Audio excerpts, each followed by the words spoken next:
Naruto, le ninja phénomène.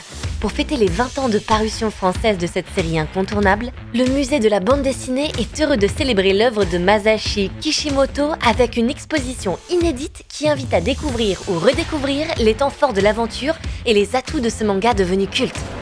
Donc Naruto fête ses 20 ans cette année en français, plus de 20 millions d'exemplaires vendus. Il est arrivé au tout début du marché du manga, puisqu'il est arrivé vers 2002, donc l'offre était nettement moins diversifiée que maintenant. Et Naruto a été très vite un succès en fait, qui nous a permis d'ouvrir plein de portes. Et c'est une exception culturelle, parce qu'en France, qui est le plus gros de notre marché, Naruto a été numéro 1 pendant plus de 10 ans, alors qu'il n'a jamais été numéro 1 dans son pays d'origine. Depuis le lancement de la série en 1999 au Japon, Naruto n'a cessé de conquérir les lecteurs et d'étendre son univers pour être aujourd'hui encore le 3e manga le plus vendu dans le monde. Naruto, c'est le shonen par excellence. C'est-à-dire qu'on a tous les ingrédients de ce qu'on veut retrouver dans une bonne aventure feuilletonnante. Naruto, c'est un jeune garçon tout à fait perdu, assez mal aimé au tout début de l'histoire, qui veut devenir ninja.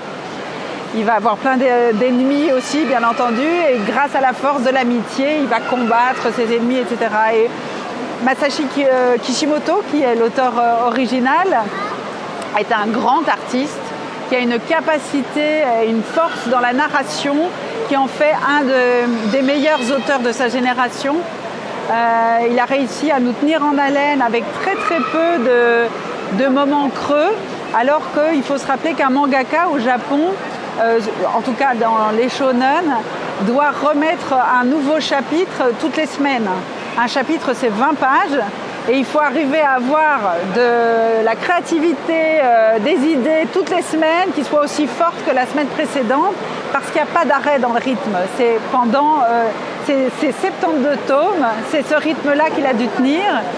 Et donc moi je trouve que c'est une force de la nature ce mec, et en plus d'être un excellent dessinateur.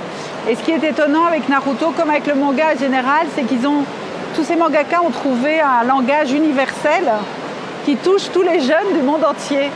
Là où par exemple en bande dessinée on est assez fort confiné aux frontières européennes, le manga est arrivé à dépasser tout ça et à parler un même langage à tous les jeunes de la planète, que vous soyez africains, européens, américains, occidentaux, orientaux. Et ça, je trouve formidable. L'exposition Naruto, le ninja phénomène est à découvrir jusqu'au 13 novembre 2022.